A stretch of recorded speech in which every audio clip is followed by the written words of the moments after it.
Kia ora everyone, my name is Anita Rosentreter and I'm the Asia Pacific Youth Representative for the ITF's Road Transport Workers Committee. I've also recently joined the Road Transport Section Economic Employers Subcommittee. I organise for First Union here in Aotearoa, New Zealand, and I'm based in the biggest city of our teeny tiny country, Auckland. I wanted to talk to you a little bit about how the COVID-19 pandemic is affecting young workers in my country, particularly those in the gig economy. Like for everywhere else in the world, the advent of the virus had a major impact on our country. We went from having what seemed like a completely normal summer, albeit a bit hotter and drier than usual, to being in full lockdown within the space of a couple of weeks. Jacinda Ardern's government mantra has been from the start, go hard, go early. So our lockdown has been a bit stricter than many other countries around the world.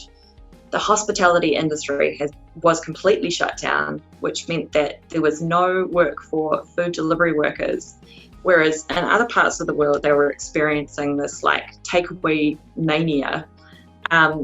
So we were completely reliant on supermarkets, and food delivery workers had no work like most other workers. Thankfully, the support package the government announced early on did not discriminate between employees and contractors.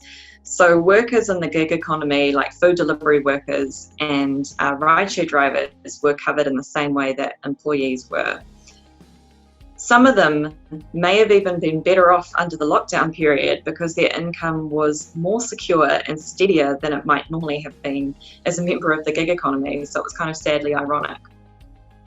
After 4 weeks of full lockdown, cafes and restaurants were allowed to reopen, but only for deliveries. So as quickly as their work disappeared at the beginning of the lockdown, it came right back again, but like tenfold.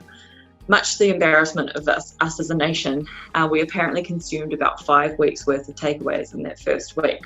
So it was one extreme to the other for these workers.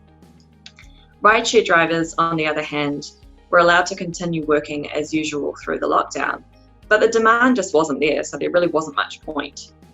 We've been out of lockdown now for a couple of weeks, and things are slowly returning to normal, but I know that many drivers are still struggling.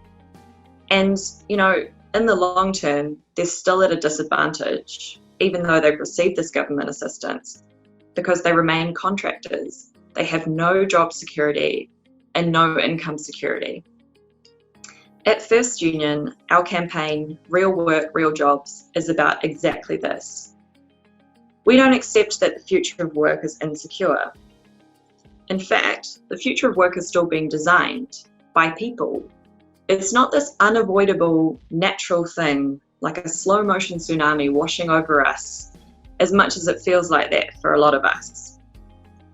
Young workers have the most at stake in this too, so they should really be the ones calling the shots.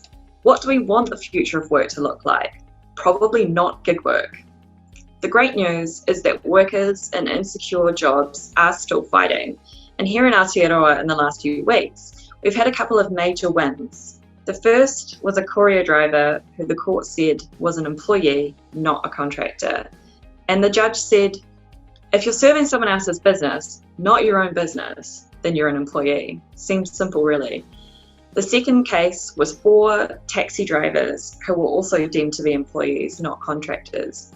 And the third case we have in the pipeline is against Uber. These cases have major implications for these industries. And off the back of this, First Union is now actively recruiting courier drivers and testing their employment status. Job security is not a thing of the past, and workers shouldn't hold back on staking a claim in designing the future of work. But we have to do it together. Companies like Uber won't go down without a fight, so workers need to be organising through their unions to stand a chance. We can get through this together. Join me in the union. Get involved. It's our future they're talking about. So let's not let them shut us up.